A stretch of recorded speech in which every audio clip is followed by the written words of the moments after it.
இன்றைய வேத வசனம் ஏசாயா 49:3. நான் உன்னில் மகிமைப்படுவேன் என்றார். பிரியமானவர்களே, கிறிஸ்தவரல்லாத ஒரு சகோதரி நீண்ட நாளாக வயிற்று வலியால் அவதிப்பட்டுக் கொண்டிருந்தாள். பரிசோதனை பண்ணுகையில் அவளுடைய வயிற்றில் கட்டி இருப்பதாக மருத்துவர்கள் கூறினார்கள். இவளோ மனமுடைந்து வீட்டிற்கு திரும்பினாள். வீட்டின் வாசலில் கிறிஸ்தவ கூட்டம் ஒன்று நடைபெறப் போகிறது என்று அறிவிப்பு வந்திருந்தது. அதில் பாவத்திலிருந்து விடுதலை, வியாதியிலிருந்து விடுதலை, சாபத்திலிருந்து விடுதலை என்று குறிப்பிட்டிருந்தது.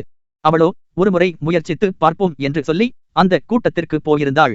அங்கிருந்த போதகரோ வியாதியுள்ளவர்களுக்கு என்று கர்த்தர் சுகத்தை கொண்டு வந்து கொண்டிருக்கிறார், உங்களுக்கு சுகத்தை கொடுத்து உங்கள் மூலம் தேவன் மகிமைப்படுவார் என்றார்.